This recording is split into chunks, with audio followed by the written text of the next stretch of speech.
Physics of Materials, Lecture 31, Brillouin zones, diffraction and allowed energy levels.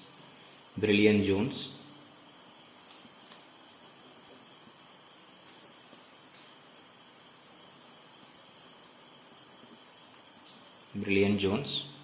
diffraction,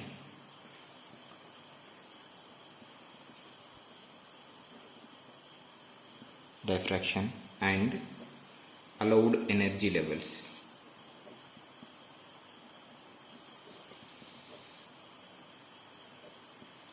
So Brillouin zones we discussed in the earlier classes. So in the last class we defined Bragg's plane, Bragg plane and Wegener's siege cells, and Brillouin zones. So these three, Bragg plane, Wegener's siege cells and Brillouin zones.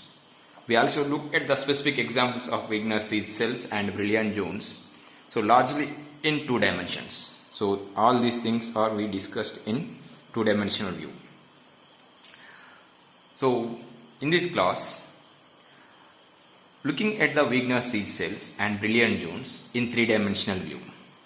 So in three-dimensional view, so how it the Wegener's siege cells and Brillouin zones will look like.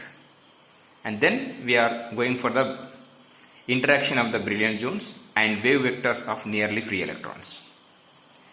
So as indicated in previous classes, a simple cubic structure in real space transforms into a simple cubic structure in real space, reciprocal space. Simple cubic structure in real space, this is transforms into simple cubic structure of reciprocal space. Okay, that is we discussed in a previous class. Therefore, the first Brillouin zone for a material that has a simple cubic structure in real space. The first Brillouin zone for a material that has a simple cubic structure in real space is the Wegener's siege cell. The Wegener's siege cell. And it's corresponding to its reciprocal lattice and is therefore also a cube.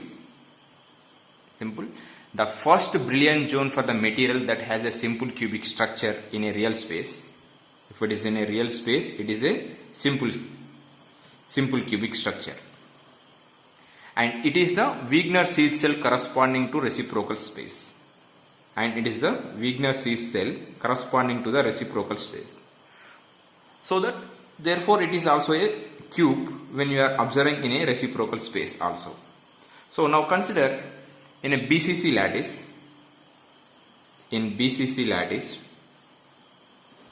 it consists of a lattice point at body centers and lattice points at the corners.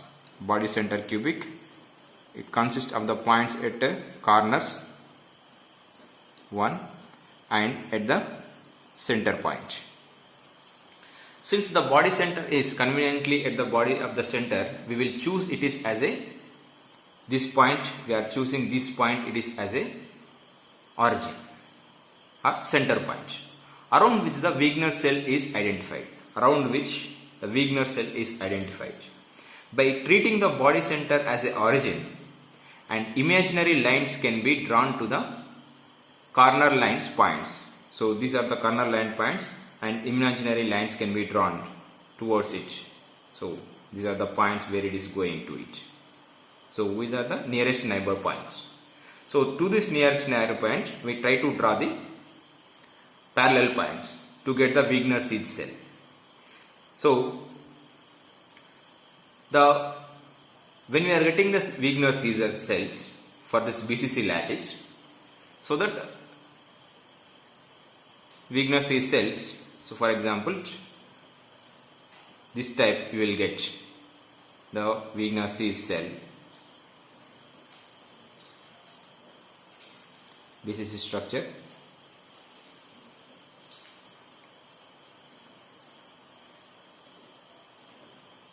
Okay. So these are the lattice points. So weakness is a cell, so that we observed here is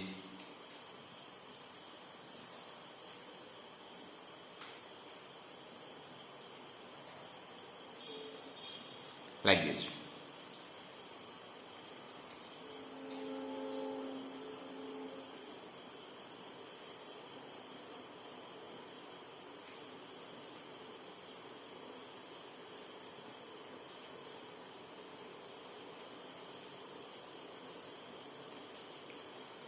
So these are the weakness is cell, and so the corresponding points, so from here to here and here to here, all those things it will go. Okay, so this is the weakness is cell, weakness is cell of BCC lattice. The central lattice points, the central lattice points of the BCC lattice is hidden. Central lattice points are hidden within the weakness is cell. Okay, and we can also consider the imaginary lines connecting the body center of the unit cell chosen. It is a adjacent body centers. So these are the adjacent body centers we are considering it is. The perpendicular bisectors to choose the lines will be the sides of the unit cells. These are the sides of the unit cells where it is the bisector lines. These planes will not cut out any portion of the weakness is cells have been identified above. Okay, so these are for the weakness is cell for the BCC structure. And so consider now for the FCC structure. Now if it is for the FCC structure, so now FCC structure, it is having the unit cells lattice points are present at these positions, back and forth. So it is very difficult to find the origin point. It is very difficult to find the origin point where it can find. So now we extend this. Now we extend this term equation, and so you will get this term. So this point is center point to the upper lattice point, upper unit cell and the lower unit cells. We are considering this point as a origin point for the FCC structure. We are considering this point as the origin point or the center point for the unit cell, so that nearest neighbor points can be drawn to this, and then draw the perpendicular line, and then draw the perpendicular line. Then we will get the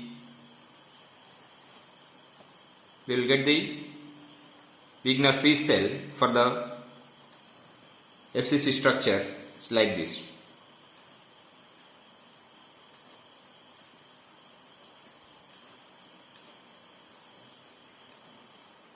Okay, so these are the lattice points.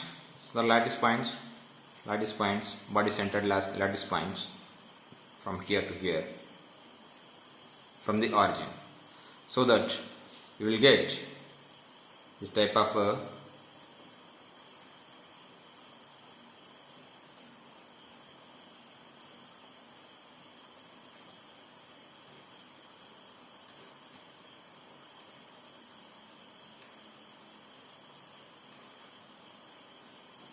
okay. So it is going through these points, to these points, to this point, to these points. Okay, this is the imaginary values. So this is the weakness is cell for the FCC structure. Okay, so just we have taken the one origin point. From that we have draw the nearest neighbor points lines, and to that nearest neighbor point lines we draw the perpendicular lines, where we are considering it is as a planes. Okay, so like this. So when you compare this for the FCC structure,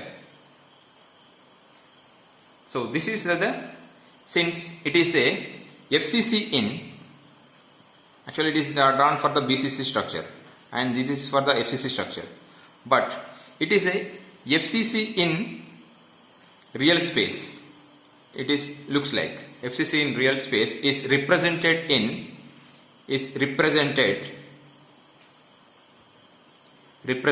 as BCC in reciprocal. Similarly, BCC in real space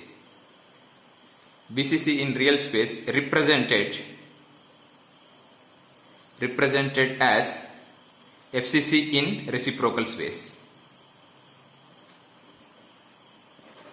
because these lattice points are changed for the BCC to FCC and FCC to BCC in real space when it is changed from the real space to reciprocal space or reciprocal space to the real space. And consider the diffraction for reciprocal space, diffraction for reciprocal space written as S by lambda minus S naught by lambda is equal to H bar HKL. So, in previously discussed, in a evolved sphere, this is the S naught bar by lambda and S bar by lambda, and this is S bar by lambda minus S naught bar by lambda. This is O, A and B. It is satisfied when the line is present on the sphere, surface of the sphere. Then only it gets satisfied. Now, this is the Bragg plane which is passing through this origin A, which is the Bragg plane. So the Bragg plane passing through the origin A, this Bragg plane passing through the origin A. So in geometric considerations, the perpendicular bisectors of H bar HKL will pass through the origin. It is passed through the origin. So this occurs because H bar HKL is a circle charged to the circle drawn. The reciprocal space we have called the perpendicular bisector of the reciprocal lattice vector H bar HKL. So which is the Bragg plane? Therefore, Bragg planes of those reciprocal lattice vectors which lie on the surface of the evolved sphere. Therefore, the Bragg planes of those reciprocal lattice vectors which lie on the surface of the evolved sphere, and hence satisfy the condition for the Bragg's law. So now, the nearly free electrons in a material are roaming through the material displaying the wave-like behavior. Nearly free electrons which are present inside the material, roaming toward the material, displaying the wave-like nature.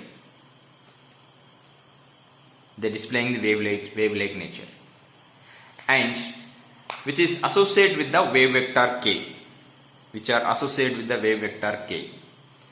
And based on the moment of deposit, we are taking it as a wave vector. Since they roam throughout the material that has a periodic structure, like most metals do, there are brilliant zones associated with the periodicity of these materials.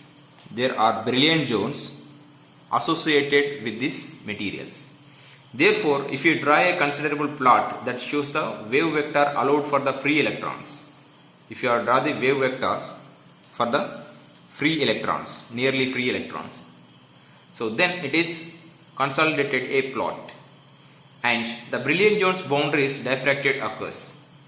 This brilliant zones boundaries. So when it is the wave vector touches the brilliant zone boundaries, diffraction will occur. The only additional condition being that the wave vectors as well as the brilliant zones should be drawn in a same scale. So far, if you are taking the real space reciprocal space with the scaling of factors 2 pi,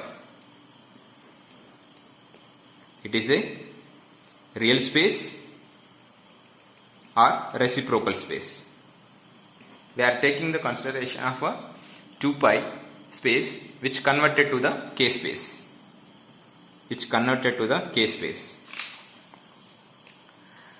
So the consider one-dimensional lattice of a space. One-dimensional lattice of a space A. Corresponding reciprocal lattice is 1 by A. Since K space plots lambda. K space plots lambda. So this lambda we can write it as a 2 pi by lambda. So for scaling to the same real lattice spacing, you have taken A should be plotted as 2 pi by A in K space. In K space. So which is dimensionally the same in the reciprocal space. So real space we are considering it is as a 2 pi by A. Reciprocal space it is the 2 pi by lambda. So dimensionally both are same in K space. So in real space we are considering it is as a reciprocal space which are same to the 2 pi by lambda. So it is important to draw our attention to detail in the stage. It will directly impact the details consolidated plot that we are going to draw. The lattice has a space A. So which is the factor of 10 power minus 10 meters. Therefore the corresponding K space is 2 pi by A. Is relatively very large. Which is very large because A is in the order of 10 power minus 10, K is 2 pi into 10 power 10. Very large. On the other hand, the extent of confinement of nearly free electrons is L. So this is in the order of meters in the context of solids. Therefore the corresponding allowed wave vectors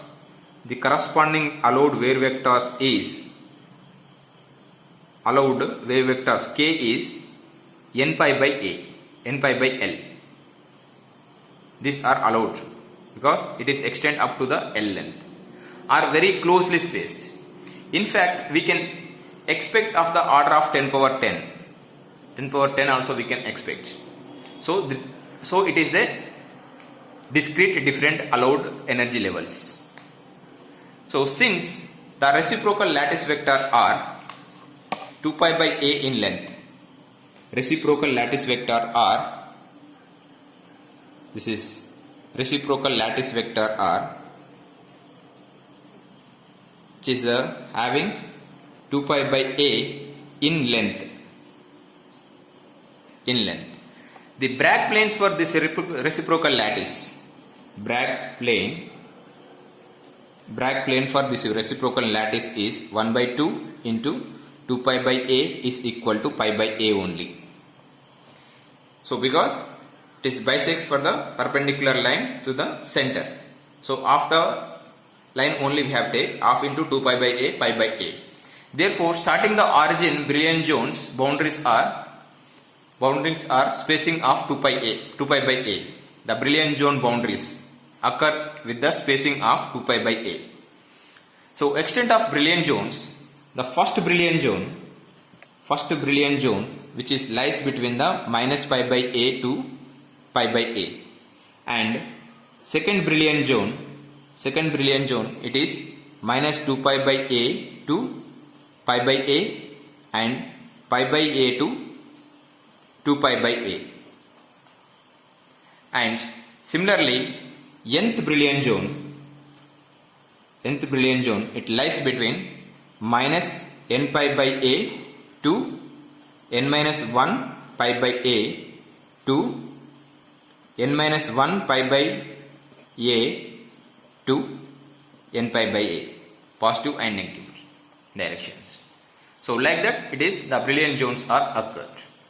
So if you draw the line with respect to the pi by A, this is a 0, pi by A, 2 pi by A, 3 pi by A and 4 pi by A, and this is minus pi by A, minus 2 pi by A, minus 3 pi by A, minus 4 pi by A. You draw it and these are slope. So when you draw the lines here pi by A, pi by a, 2 pi by a, 2 pi by a, and 3 pi by a, 4 pi by a, 3 pi by a, 4 pi by a. So these are the allowed energy levels. These are the allowed energy. These are allowed energy wave vectors. So these lines are Brillouin zone boundaries. These are Brillouin zone boundaries. These are Brillouin zone boundaries. So first it is lines between this term, and second is lies between first is lies between this, and second is lies between this, third is lies between this, fourth is lies between this. Okay, so where it is touches here, pi by a and 2 pi by a, 2 pi by a and 3 pi by a touches here, 4 pi by a something where. So as the K space increases, this length is also discrete nature is also increases. This lies very close and close like this. This extent is changes with respect to the K space. So when this n is increases. Okay. So about the Brillouin zones we will discuss in the next class. Thank you.